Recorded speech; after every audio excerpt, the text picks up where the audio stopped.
As his son was ready to take leave in search of that other state, a father offered these parting words: "I can save you much time and wasted effort if you can hear and remember what I'm going to tell you. Though I from experience know myself how near impossible it will be to do so, but I will give it to you anyway, and perhaps some of my words will come to mind as you are immersed in this long, strange journey. As you search for your proper way and stay alert for any possible help from others, there are several ways by which you can know for certain that these others know no more than you do, and that you waste your time in dealing with them.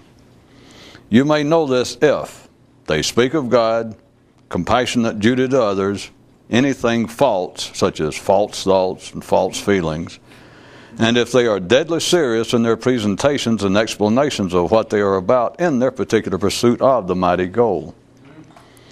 All that I have just described to you are simply most mundane and mechanical manifestations of mind still at the mercy of life and the energies it normally makes available to collective man. And with such low-level energy, no understanding or enlightenment is possible. Avoid such minds as you should avoid their counterpart in you. Do not associate with dreamers and the distracted, even if they are you." One fellow had a man in a straitjacket come live with him, but he says that wasn't half the misfortune. He says he was then strapped into the jacket with the other man.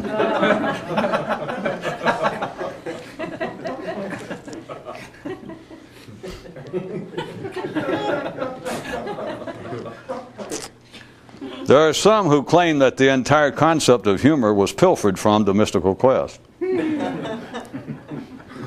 which at first might sound strange until you ask yourself, what would be funny about life if it were not for the fact that there is more possible to it than is immediately visible? It is truly sad to see one professing a desire for freedom who continues to struggle with the unneeded straitjacket of ill-founded seriousness. Once the mind has a preference, it is but a matter of short time until the preference takes on a decidedly solemn air, lending to itself a significance and meaning with no objective basis necessary for survival, much less an enlightened version thereof. 'Tis but the knowledge of death that makes philosophers of the ordinary, a mental activity that leads no place past the envisioned grave. The realization of the few is that, if you do not live while alive, what can possibly be the point of living? An idea not totally unknown to the simple, but one which they gleefully pull down to embrace at the physical level and mentally use as a justification for overindulgences thereat. A boy started to ask his father, who stopped him and answered it before he could ask it. "I know, my boy. Why does it still so often sound like a negative detailing of man and his existence?" "I know, my son. Where is the positive encouraging news?" I know. But here is where it's possible and useful to push your investigation onward and consider that grand and elusive reality of there being no operational distinction between things positive and things negative in an unfettered mind. They're both the same. They're both unnecessary, unsupported preferences, but as long as you do not struggle to see past them, they certainly seem otherwise. They seem meaningful, significant, and surely separate from one another. But such, my boy, is the common daily fodder for cows and swine, and not fit food for a man. One man says he has adopted this approach in his reading of materials which purport to be about the search for and efforts to achieve enlightenment. He says that if it doesn't make him laugh, he puts them down. A man went to a doctor and said, "I have a brain ulcer." And the physician replied, "Men don't have ulcers in the brain, ulcers in the stomach." Mine moved up. According to one legend, the original attempt of men on this planet to achieve the awakening was known by the name of the struggle for separation, the struggle for unity. A man visited a physician bringing this observation: "Seriousness makes me want to gag. Have you ever considered consulting a legend?" he replied. No. Trains and time spent in the depot. The longer you passively stand on the platform, the stronger becomes your dreams of travel, And the stronger become such dreams, the more easily do you take them as being real excursions to new places. You can look at the cause for this from two positions, either due to one's own lack of attention to their mind, or else due to the natural pre-programmed automatic powers of all minds. Is it any consolation to you to know that while you live in a flimsy cardboard shanty, that at least fire continually ravages the homes of everyone else in your city? It is not absolutely required that every single person must passively stand by as their natural-born mind runs through a preset playlist of meaningless, redundant, and distinctive tunes. It is just arranged so that most everyone will do so. This is what keeps the collective trains running, but what nearly drives a few off their tracks and into a whole new area of personal mental distraction. Once you leave the station and visit new lands, you can then glance back and find it surprising how much of ordinary man's mental activity that they find solid, acceptable, and reasonable, that then resembles nothing as much as it does dreams and shadows. When you live in crazy land, it's hard to tell who's insane. One man's latest proposal: if the gods do exist, it is within man, for they presently do him damage through the constant agitation of thought. In some obscure way, those free of the gods enjoy peace. The mind will first shackle a man with a notion, then goad him into seeking release therefrom. Men never see their prisons and keys. They look where they're not. Their vision turns out. There was once a man who was home sometimes and sometimes was not. And what became a curious interlude for him for a while was trying to figure out which of the two was natural for him. I suspect this was not only intended as our joke for the day, but in fact as our extremely sick one. That is, however, just my suspicion. The simple have heroes who they enjoy imagining have more physical fun in life than they do. Would-be mystics, on the other hand, picture their heroes as being much more awake and enlightened than they will ever be, and their pleasures in feeling that somehow having such dreams will in fact be of ultimate substantial benefit to them. I'll leave it to you to decide who actually deserves to be called the simple. Okay, at least we leave this on a potentially sour, if not mirror-like note. Let's add this note. The hero of all men, regardless of what it is called, is the mind. After realizing this, the question then is, in what way will you make use of this natural inclination? Just dressing your heroes as movie or sports stars or putting capes or turbans on them obviously won't do. But neither will persisting in pursuits wherein the mind is allowed to believe that it, with its presence, abilities, and interest, will somehow, someday achieve the status of supermind. Hero and savior to dreamers and other dazed persons. Hint, look beyond the mind. Reality cuts from all directions. There was once a man who had a basket full of vipers. Yeah, I guess they were dangerous enough, but the weird thing was that they would only bite you if you weren't looking at them. Yeah, I know, you say, what's weird about that? That'd be the best time to bite you, when you weren't looking. Yeah, I know that sounds right, but it's not. Not if you have any idea what I'm really talking about. Once upon a time, there was a man who attempted to find someone who he could hire to go along with him in life, who could explain to him what it is that people are really talking about when they talk.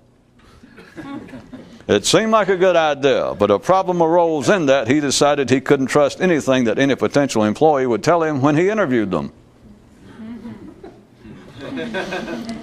To ever see your life free of a certain place, you can't look too far away, nor can you be too limited in looking too close. You got to be able to look just right, whatever the hell that might be. Damn, it's a good thing that snakes can't talk. One day, a mighty and wise king called upon one reputed to have traveled in areas far beyond the boundaries of their own land and said to him, "Describe to me what a man interested in other states should take seriously and what he should not," and received this reply: "The thinking about going there always has a feel of seriousness about it. After all, leaving one's natural, comfortable homeland for parts only vaguely comprehended seems no slight undertaking. And on the other side, and here I can only give you my word for it, your arrival at these other states is attended by no feelings that in any way could be described as solemn. The ruler silently pondered the man's words for a bit, then asked, is there by any small chance a connection between the mind's normal preferences for preferences and the lingering perception for the necessity of seriousness in man's mental life? Strike the any small chance, he replied. There was once a prison with no bars and no guards. Everyone was simply made to stare. The ultimate in mental confinement. A man walked into the doctor's office complaining, I feel dazed. Hey, get out of here. I deal with people who are off the norm. There was once a man who could draw perfect freehand circles. He began thinking about how he did it and lost the ability. One reason that drugs and alcohol are so popular is because when they drag awareness down and away, you can't immediately pull it back even if you want to. Okay, all right. Suit yourself. Division is the total contrary of liberation, and thought the breath and soul of division. One man invented a dream machine. Correction. One man discovered a dream machine. Correction. One man was given, that's it, was given a dream machine when he was born. Later in life, he said he wished he'd received a tricycle or almost anything else instead. But don't you see, he didn't see, that one of the inescapable wonders of dream machines is that they never run out of product, nor can their output ever be even curtailed by satisfactory fulfillment of same. And the agitation of man's mind was collectively, if the agitation of man's mind was collectively stilled, his paramount position on this planet would have reached its end. But on a strictly individual and personal level, there are things possible which are contrary to this, and in fact, whose pursuit internally raises one's relationship to reality. You see, dreaming is not the first and immediate problem. Not distinguishing it from the always available personally induced state of non-thought dependent consciousness is. A man never home never realizes whether he's home or not. Perfect awareness is like a perfect balloon, empty but for air. To a man who knows, what better description of ordinary awareness could there be than loss of awareness? Division is natural to the body and seems so for the mind, but seems so and natural to the few prove to be not necessarily one and the same. One man went to a seer and said, I don't feel good. And the seer replied, well, no wonder, you're alive. Then he went to a soothsayer and said, I feel stupid. And the soothsayer replied, well, no wonder, you're a man.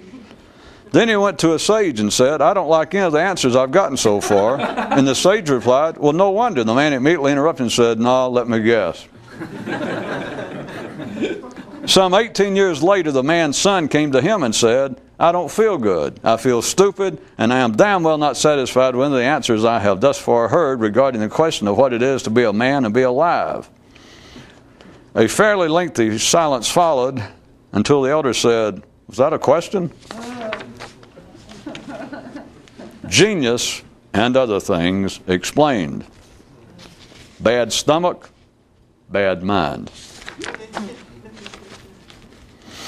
One man says that his most shameful personal faux pas was in laughing at someone in a movie who did something stupid after being hypnotized.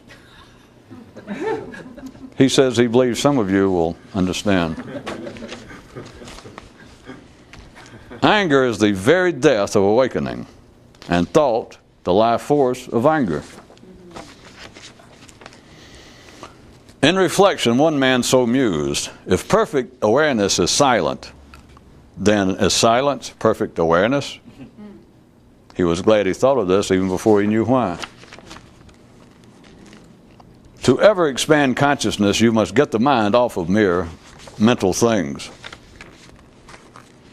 Wherever you look is local. Wherever you see is not. There was once a chef who could not bake up a certain kind of cake without using as a base another cake already baked. This concludes our gourmet news for the night. Well, it's either that or else some sort of commentary on the relationship between thought and emotion, or else it's some type of encoded information regarding the baking of cakes. There was once a planet on which all of the creatures were of the same basic makeup, except for one which operations within it that made it believe that it was an exception to this. Well, it was never proven to be true. Their belief that it was sufficient. A man visited a doctor and said, "Who is the sickest, you or me?" "Whose diagnosis will we use?" he replied. Which is the very sort of attitude that has disrupted the equilibrium of many a decent, law-abiding solar system. Dark time remedies. If you can stare, you can sleep. Once you understand that life itself is alive, you understand the whole of it. And after that, anything said about life is meaningless, or whatever is less than that. And several people said, "Well, that takes all the fun out of it." And several more added, "That's okay, we didn't want to have any fun anyway." A mighty and wise warrior one day said to some fresh troops, "If you can make an opponent angry, you've got him. He's a dead man." Then was quiet as he awaited and hoped that one among them might ask if the same applied to one's mind. There was once a sappy soldier who sang, "It's hard to know who to attack when you're riding on the back of your own sweet back." You think he suspected he could have been singing about the mind as well? Not only is the world big enough for everybody, but if it weren't for everybody, it wouldn't be big enough. Conversation number 233 in B sharp. A man with only two eyes can only see in two directions. Yeah, but that's all that's needed. Guess you got me there. Da-da! Acceptance is the very basis of enlightenment, and no thought the very basis of acceptance. It's not a problem of it not being plain enough. It's a problem of it being far too plain for ready comfort. If you can count the number of different thoughts and feelings you have on your fingers and toes, it's time for a new hobby. One man so pondered, if we all live in a house full of strangers, could the liberated be seen as those who've come to realize this and who then only associate with themselves? He later reflected on how difficult this would be, but further thought, yeah, but also how great. The final supreme word regarding the critique of reality. There are no errors until there is a mind to perceive them. Kind of takes all the fun out. Yeah.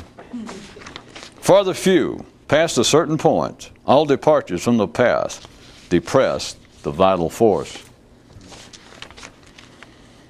Even though much interested in the matter, instead of seeking a mystical teacher, one man instead undertook a search for someone who wouldn't argue with him. Reminder, all searches lead back to the mind. And several people said, "Surely not our own mind," and several more added, "If not, then whose?" On one world, all became joyous and celebrative when a dark, calm quiet fell upon it. Don't bother looking to the sky to find it. The title of one chirrup call was, "A Distracted Man is a Happy Man."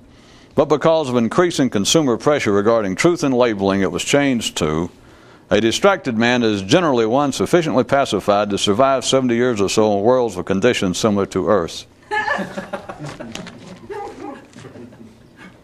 There are only so many ways you can call a hog, but no limit as regards the mind.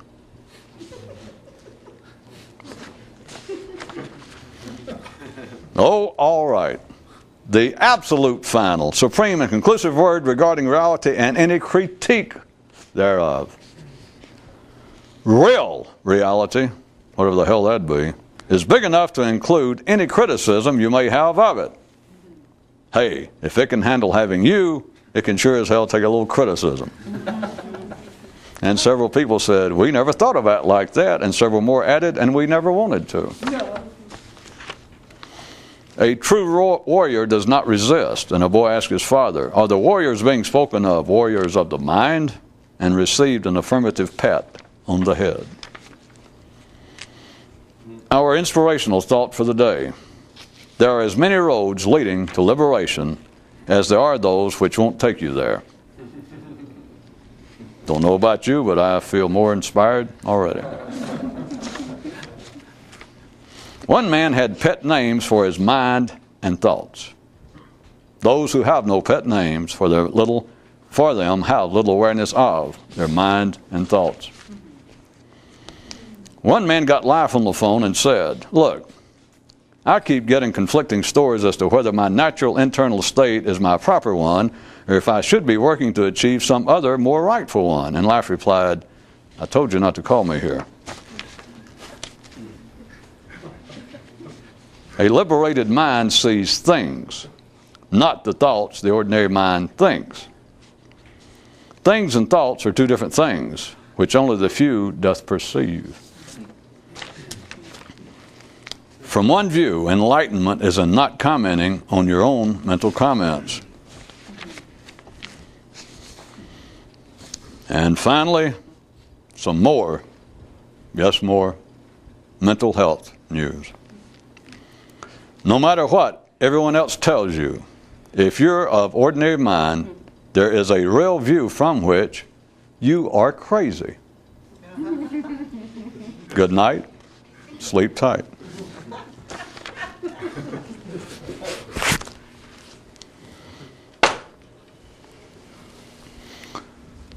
Even though from a wide philosophical view wherein it's seen that life is alive, that man is some sort of work either still in progress or at least open to the possibility of some alteration, and seeing that the mind by its very nature under those conditions cannot come to a conclusive answer to any question. Is there, I ask you, some more specific, apparently individualistic human way that one might perceive this to one's own practical advantage? And just like you, I say, I don't understand the question. Oh, yes, you do. Is there any less grandiose, less all-inclusive way that you might see what I'm speaking about in a manner that could be individually useful? Consider, in that the mind does not come to a satisfactory conclusion, in that the collective world of man is always in a state of inconclusive flux, in that the individual minds of everyone, minds of men, can be adequately, truthfully described as being constantly agitated, in that all of the minds of man can be seen to be, to some degree, in conflict, in that the collective world of man could be seen as almost a living monument to criticism, fault-finding, but understandably so. But even given all that, all right, one more given. And given, if you will follow, just for the sake of this, to cut down on verbiage, for one reason, if you could then see that the general criticism of humanity, asterisk time, hold those thoughts, folks. Grab your garters so I can come back to it in a second. I feel obligated to point out once again that all forms of criticism, all forms of aggression and agitation between men have a very simplistic physical basis. But all you have to be is sophisticated enough now to have a mind working, which includes anyone who hears this, that once you reach that degree, you have become so sophisticated, so mechanically complex, that you can no longer see the physical basis of this. There's no reason we're talking about it, because if you could see the physical basis of, dare I say reality? Okay. Reality, then all of this would be meaningless. because it's already, you've heard many, many times, no matter that the mind doesn't like it, of it being said for eons, that the discovery of the truth about life, the enlightenment, an awakening, some other state of consciousness, does not reveal anything new. All it does is reveal what's always been there and you didn't know it. Back to where we were. Given, my last given, to get this rolling. It's hard to push a mental vehicle that has automatic transmission that normally must reach speeds of 35 miles an hour. It is not easy to do physically.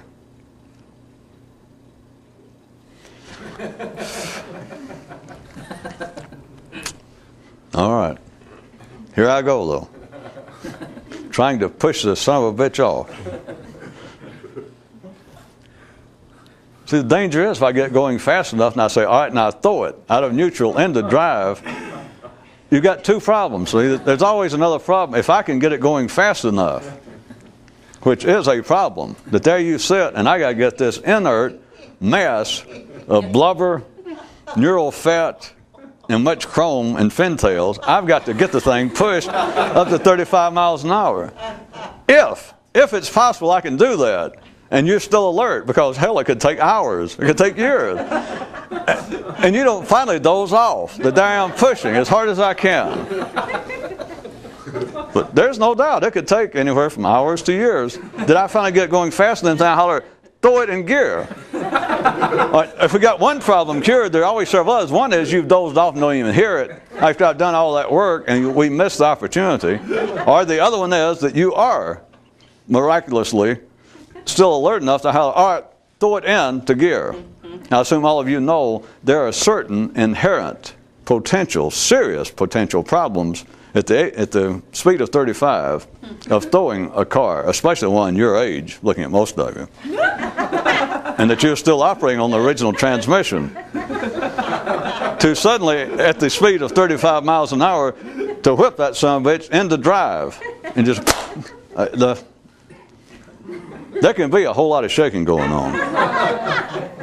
And not in some sexually pleasurable manner as JLL might be inferring in his song. It can shudder to such a degree, I don't know. It can be a sorry sight to behold if such were ever beheld. Well, it's sorry even to think about, isn't it? I know.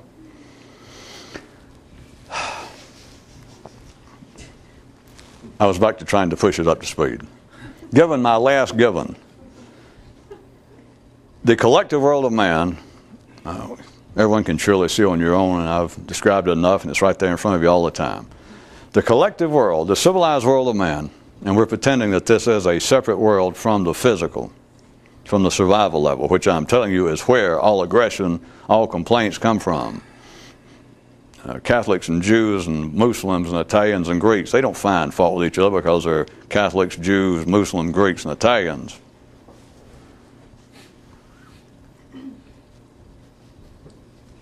Oh, this means no in American. But you could do that to Jews, Christians, Muslims, Greeks, and Italians, and they'd go, what the hell, what does that mean? So we have to pretend as though it has some significance. It has enough that we can talk about it.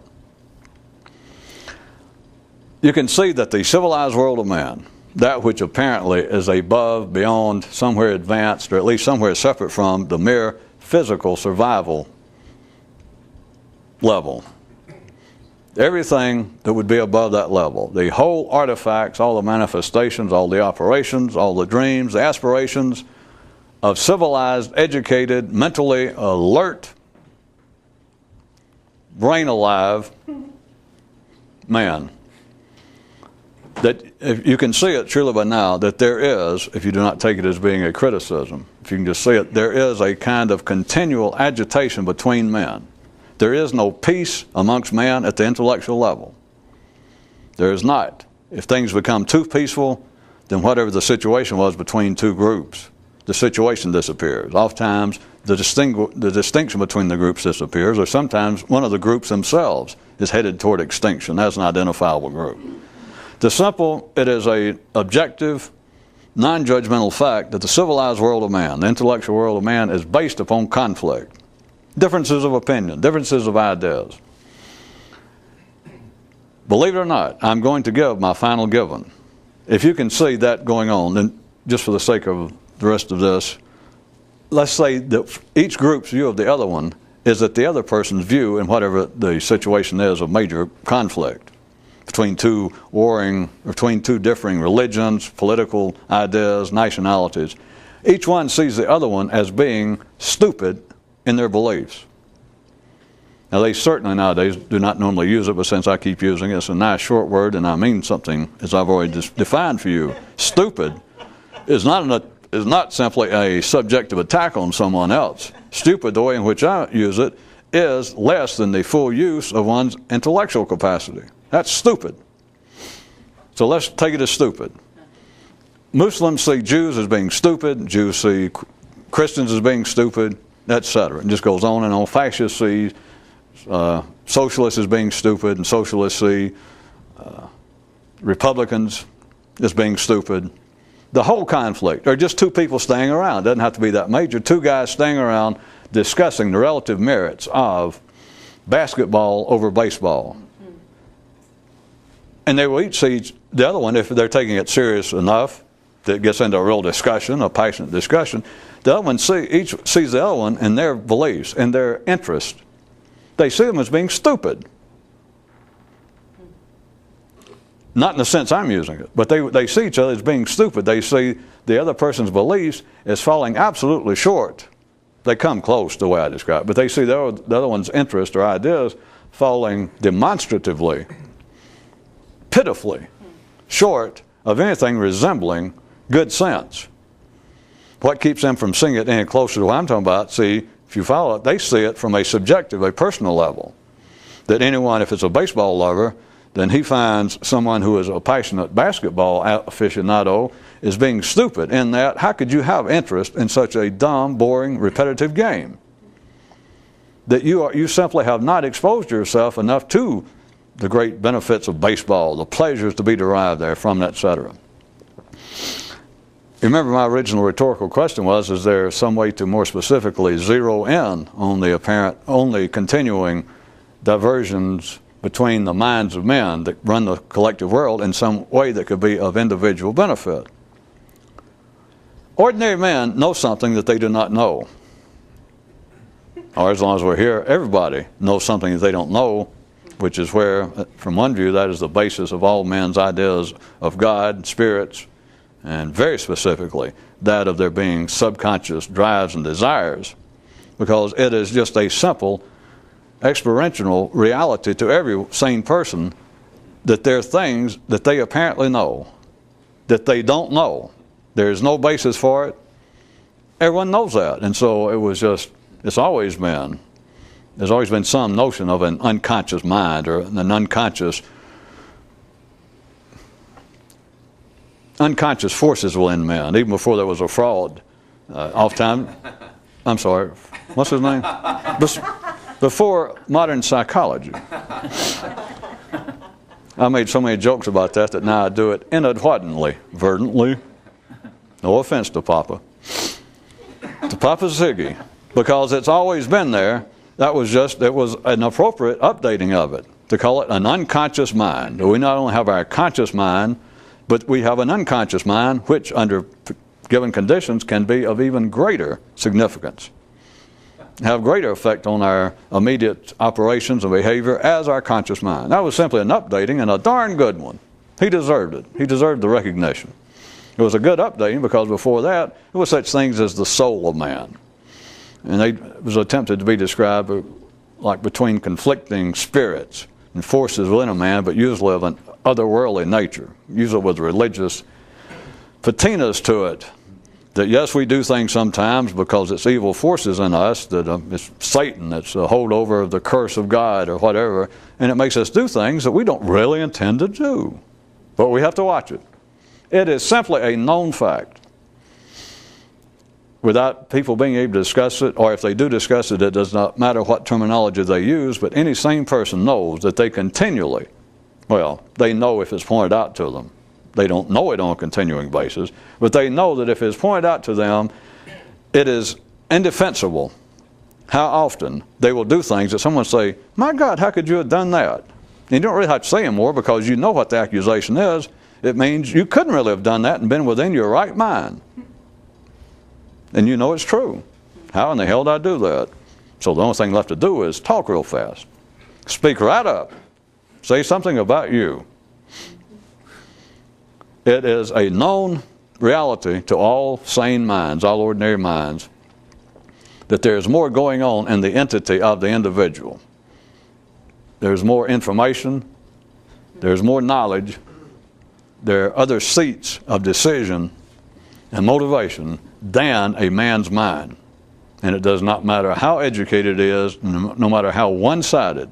He can almost be a walking shambles of a man physically, but with a brain that wins prizes at many state fairs. Well, if not with a Nobel Prize committee, I hate to keep always limiting to those higher echelons. He could be entering in canning contests, and next to the sweet peaches in the jar, his brain may have won a blue ribbon for all I know. I think everybody deserves recognition as long as it doesn't cost us anything. Which, come to think about it, it's not possible for an ordinary man to have any recognition that would cost a man who is conscious anything. But wait a minute, you shouldn't have started that crap. Then you got to realize that you can subtract from yourself, from what your mind knows. You can start whittling it down, and if you get real sharp with your blade, to get down to the point that you almost know nothing. It's surprising. It's surprising how little, if I may say so, that you have actually lost. There's an inverted ratio at work that when you get down to the point that you don't know anything, you finally realize for the first time, which means, hey, I'm catching on. That's true. Clean out that closet, clean out your room, and it's surprising. You look around, you go,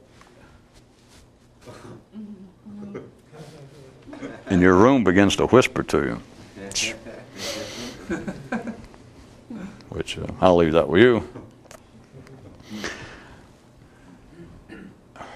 People, when they criticize one another, that's what I was going to get at, in a way that would normally be referred to as unconscious, and I'm just telling you that everybody has an unconscious mind because life is alive, life is intelligent, but even at the individual level. A man does not run off of his mind. It doesn't matter how educated he is, and it doesn't matter if his job, that if he works 20 hours a day in a job that would be looked at as being, and not an aerosol, that you would look at from an ordinary view and say, well, that man's job, 20 hours a day, he does nothing but mathematics. He does nothing but write new programs. He does nothing. He sits there at a desk, immobile, doing nothing but intellectual work. You can say that, I understand it. But that is still not what is supporting a man's life. That is still not his daily operation. That is still not his vital force. It is in no man. So there are things going on in the body that everybody knows, inside of oneself, the entirety of oneself. There are things going on that people are not aware of. There's information, there's direction going on that all it takes is a momentary burst of anything resembling objective thought to know that there are operations and directions and knowledge outside the mind, beyond the mind, without which you could not survive. These are one being showing you could not drive down the highway bumper to bumper at 80 miles an hour with everybody else in the same dazed, hypnotized, low level of consciousness that they are, and you get home. Nobody would get home. Everybody on the highway would kill each other. You could hardly get through the day without cutting off fingers, squishing off toes, half killing or at least seriously injuring everything and everybody and with whom you come in close contact. And of course they'd be doing the same to you. It is just a fact. You can point it out and people just go, well, yeah. Which is all that the mind's capable of dealing with. These differences that's going on amongst people, I was going to suggest that for the remaining time that we look at it as being a criticism of other people being stupid. because, as I point out, when we talk about the kind of conflicts, the kind of agitation, the kind of differences that keep the civilized world going, that kind of frictional energy, it is not any longer primarily of a physical basis. That men are not fighting over food and sex and a cave to live, a few acres to grow food on. We're past that point, by and large, on this planet. The fighting, and it's always been partially as such, but it should at least now be more easily observed. The conflicts, if not the actual fighting, but the conflicts are of a theoretical, that is non-physical, a mental nature. And all the conflicts can be seen, if you will go ahead with it, can be seen from each opposing camp's view of the other one, that see that their views are stupid. They're illogical, they're irrational, and men will not listen to one another. Now you got to watch this, because I'm going to have to wrap it up, that it's both reasonable and unreasonable, it is both objective and subjective, and you have to jump back and forth yourself. Let's say it's two conflicts between two religious factions, religion A and religion B, and they're right there together, and it's a continuing, simmering disputes. Sometimes it boils up into actual overt conflict, and etc. All right, Group A looks at Group B, and let's say that both groups are educated enough. They've been living there side by side for years and years. That could be anything else. I just pick out religion. That Group A has been exposed enough to Group B to know their basic tenets, what they believe, their rituals, and etc. Group A looks at Group B, of course, the other way around, but Group A looks at Group B and thinks, if they were not of such closed mind, that is, they weren't so stupid, if they would use the mind, if they would open up a little and look at our views, at our theories, they would not be so hostile thereto. And very likely, some of them would go so far as to say, well, if Group B would simply expose themselves in an open manner to our ideas of religion A, they would in fact very likely convert. They would see the errors of their ways. That is, they would cease being stupid. Group B sees it exactly the same way. Those at a reasonable level of use of the intellect. Those are not just simply very simple people in their midst that just fight for they'd soon fight for that as over who's their favorite soccer team. But when it gets to the area of nowadays of most middle class, middle of the road, civilized people, they do not analyze it this way certainly, but their attitude is that Group B, not only are they wrong in their religious beliefs or political, whatever it was, not only are they wrong, they're stupid wrong, because if they would just stop and listen to our view and just try and chew on it, just try and give it an objective hearing, they would at the very least, they would get over their hostility toward us, that is our ideas, and at best, they would convert. They would see the error of their ways. Here's where you got to watch it. If you can hear me, and there's a reason I'm trying to get you to see this. Ordinary people know, their minds know. They have no choice. It has nothing to do with their individual intelligence. It is, again, the mind being a non-finished, a non-cauterized, a non-completed function in man. That it does, among everything on this planet, everything in this universe that you can easily observe, by the way, is the only thing with even the appearance of some non-injurious tolerance. Now, screw the non-injurious. If you can see it, it's the only aspect, it is the only operation, it is the only thing in this universe that apparently has any agreeable, any acceptable tolerance. Because you know there is no tolerance in the body. No, not to speak of. There's no tolerance in nature. It's just things are either for the benefit, either things are either life-producing, life-supporting, or they're not. The mind is the only thing that seems to have any tolerance. The body, you cannot deal with a man's stomach and say, listen, now I know what you think. You think that arsenic is bad news. You think you don't like it. In fact, if I give you just a taste on your tongue, I know what you're going to do. You're going to go, tooey, tooey. But now listen to me. Swallow a little bit. Well, put it in your mouth, all right? Put it in your mouth, do it around a little bit. Don't spit it out. I know your immediate reaction will come, and then just maybe easily, just swallow a little, then swallow a little more. Hey, it's not all that bad. You know that's folly. It's deadly. It's just as bad as the body thought. And any reasonable body would not do it. You could not talk a reasonable body into, come on, try it. Arsenic may not be all that bad. It could just be your opinion. It could be you've been brainwashed by the anti-arsenic forces. You can't do it. Nobody would even talk about it. It's just ridiculous. The mind seems to be the only thing that has a degree of tolerance to it. In that, from one view, whether men analyze it this way or not, I'm telling you, they are aware of it. The mind has to be, because it is a part of it, the unfinished, inconclusive aspects of the mind. Each person's mind has, all reasonable people, toward the other one, is you are stupid. You are stupid in your alliance with certain ideas that conflict with mine. But not only are you stupid, the only reason I'm criticizing, and I repeat, you know nobody thinks this way, but the idea being that the only reason that criticism takes place in life is that perhaps I can get you through your stupidity. You do have the ability not to be stupid. All right, if it were not, people do not think this, but look at it operationally as always. Look at it this way. If you did not have a mind, and we were operating at the same level as just wild animals, as beasts, a lion's ready to pounce on a gazelle. A gazelle cannot turn to a lion and say, hey, I know you think you love gazelle meat. Have you ever tried a vegetarian diet? I mean, it's worth a try. Look at the elephants. Look how big and strong they are. Think about that. And all they eat. It's not possible.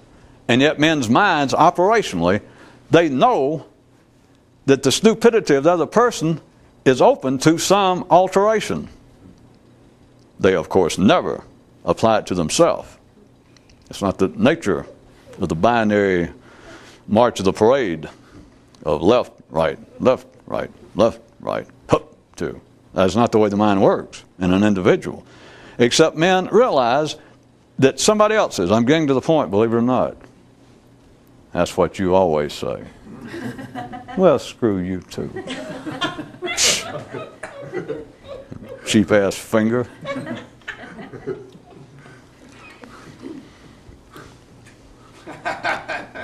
Without being able to understand what's going on because they're simply at the mercy of life.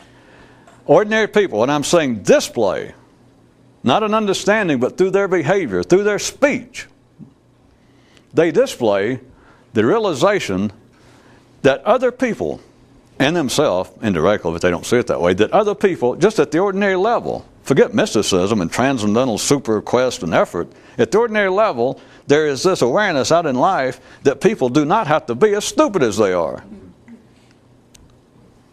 It's hidden behind criticism. It's immersed in it. It's so covered with the idea of criticism, one person to another, that is, well, you're dumb, you're stupid, your ideas are just off the mark. And what we need to do is straighten you out. In other words, they treat the other person on the surface as though I am right and you are wrong. It's just, again, the binary nature of the mind of 2 plus 2, or 4 minus 2. It's always, hey, it's this way or that way. That's the only way that seems verbally comprehensible. But what I'm saying is the whole idea of criticism, if there was not some unseen tolerance, if there were not some unseen possible use of criticism, what would be the use of criticism? What would be the use of humans having things arranged to where they're continually, at a non-physical level now, doing this to one another?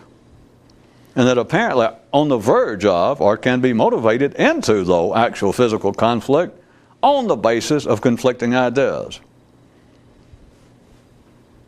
What is the basis for it? What is the use for it? The operational use, I am suggesting that if you can see it, is that minds can, even at the ordinary level, be changed. And if that is true at the ordinary level, then consider what is actually possible if you get outside that conflict itself. When people criticize another person's ideas, they are saying you're stupid.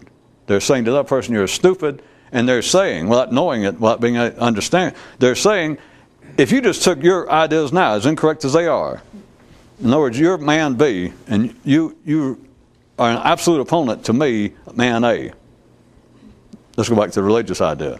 All right, you've got this full criticism. You'll stand and argue, you'll debate, you write tracts and books and pamphlets attacking religion A.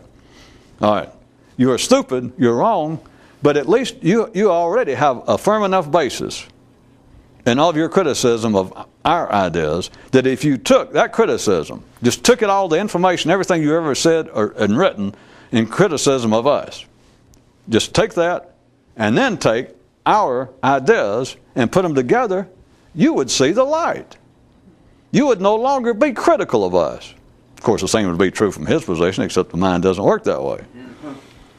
What they're saying is if you put both of us together, if you took our ideas and your ideas, incorrect as they are, but if you took them and put them together, you would have then enlightenment. You would have the correct idea.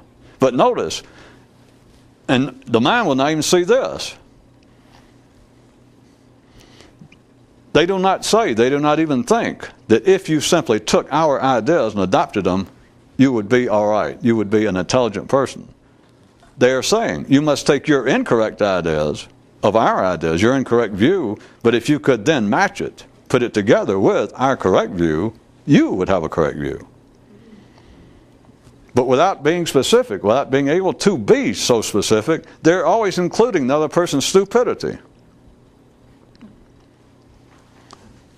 The world is not only big enough for everybody. If were it not for everybody, it wouldn't be big enough. You can find fault with what you think for the rest of your life. Parts of it.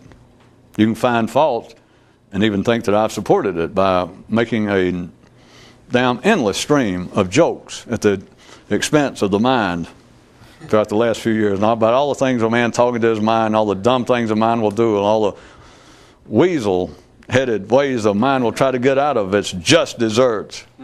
All the many kicking and mind-bashing I've done. As long as you look at what the mind's doing with any criticism, what your mind, forget everybody else now, that you look at what your mind's doing with any criticism, with any critical view whatsoever, you can't change anything. But once you see that your world, inside of your head, is not only big enough for everybody, which you understand I mean is big enough for all possible ideas, that's big enough for all the correct ideas you have and all the criticism you have of all of the incorrect ideas held by others. You are left forever dancing with yourself. You're left forever finding fault selectively with the cars going by in traffic. Your world, the world of any man, is big enough for all the grand ideas he has and all of the bullshit, erroneous ideas that everyone else has, because that's one of the signs of being intelligent, is to have some awareness of all the other erroneous ideas held by others. You couldn't call yourself a sophisticated, insightful, educated man. If someone talked to you for a few minutes and you seemed to be educated and you had diplomas and you looked good, and somebody said, well, what do you think of such and such ideas? And you bring out something very common, some political, economic, religious idea, and the person will go, huh? You go, religion. Religion. What's that? You have got to have in your mind not only your own ideas, you have got to have an awareness of all the other ideas in the world which are stupid. But if you can take those stupid ideas and believe that they can be made unstupid and put them all together, and you have one whole person. If you put all of human ideas together, you would have one awakened person. You'd have one person if you took all the ideas in the world and you could turn them into one person's mind. He might be somebody you will see. He might burn you to get close to him. He might not have anything to say. He might leave town. But you understand, if you could take all the world's ideas, no matter what your mind says about them, if you took all the funky bullshit ideas in the world, all the ones that are just as wrong as they can be, and then all the great, insightful, superior ideas, and put them all together, you'd have something worthwhile. But people think just the opposite. They think, well, wait a minute, if we could eradicate all the bullshit, stupid, erroneous, vacuous ideas in the world, well, we'd be ahead right there. But then if we could do that and then take all the great, superior, right-thinking, insightful ideas and put them together, then we would have something. Yes, it would be known as a funeral. Be known as death of humanity, at least mentally. But yet men continue to attempt to do that with themselves. You would be if you could put all the ideas together. If any of you are listening real close, you could have believed, you could have wanted to believe that you were getting confused, or you could have even wanted to believe that I tripped up. Because based on what I did been talking about other people, I could then say, or you could say, well, wait a minute. No, I'll say. If you could take all the ideas that you have of which you approve and all those that you observe in life and others that are erroneous, that are obviously just a waste of time, they're untrue. If you put all them together, you'd have something. Okay. Or you could realize all this and abandon the whole fiasco. Because even if you take all the erroneous ideas and then all the good ones that you have, in other words, you take all the stupid ideas, but you do understand that stupid ideas have something lacking in my correct ideas. But if in some way I can put them both together, then I'll have something. You would. You would have something better than you got now. But you would still have ideas. If you did that, though, and it would take an unusual person, only a few people would ever go that far. But if you did, you would then understand where you were, and you wouldn't need me to stand there and go, well, wait a minute, now that's not the end of it, because as soon as you did it, you'd realize, it's like, well, I finally got on the train. At least I quit standing here on the platform, pissing on my own foot and complaining about trains and which way they're going, and I don't like the people riding the trains. At least you'd realize, well, I got my hand out of my pocket and I got on the train. And so you would know that's not the end of it. But I'm just trying to save you some time and realize, I'll tell you now, that'd just be the beginning. Because the real thing is to see that bullshit ideas have the same validity as correct ideas. That the stupid people of the world know just as much as you do. To really see that. Literally. That the stupidest people in the world know just as much as you do. After that, I'm inclined to leave it at ellipses. At least we're out of the world of metaphor. That's just a simple fact. So if you could realize that in advance, just think of the time it would save you from trying to deal with, well, I'm going to put all this together. How about this? That if you had any idea, it's almost impossible to tell somebody in advance or to encourage them to do it. Well, you can encourage them, but I know how hard it is. But to see that rather than trying to remodel my thinking, or even to take all that I think and all the things that I mistakenly think, somebody put all this together and get something. You're right. That can be, that when it does happen, it is a huge step. Except it is like, well, now I know where to step. Because that's only good for a moment. You can work for years and get it, and the enjoyment, the benefit is like that. It's just momentary. Because then you realize, well, this is bullshit. And so I'm trying to tell you in advance, it's bullshit. If you could do that in advance, it's to abandon the whole idea that I know some stuff that's true, but I know a whole bunch of stuff that's not true. At least I can tell the difference. No, you can't. There is no difference. And the mind says, well, you're just, you've gotten completely too silly again. I know. That's the only way that the world is big enough mentally for man as he is because there is no agreement on thought. The mind does not come to any conclusion. And your brain is big enough, your mind is big enough, not only for your correct thoughts, notice this, it's big enough for your awareness and your critical awareness of all the thoughts that are not worthwhile. That doesn't give anybody any hint.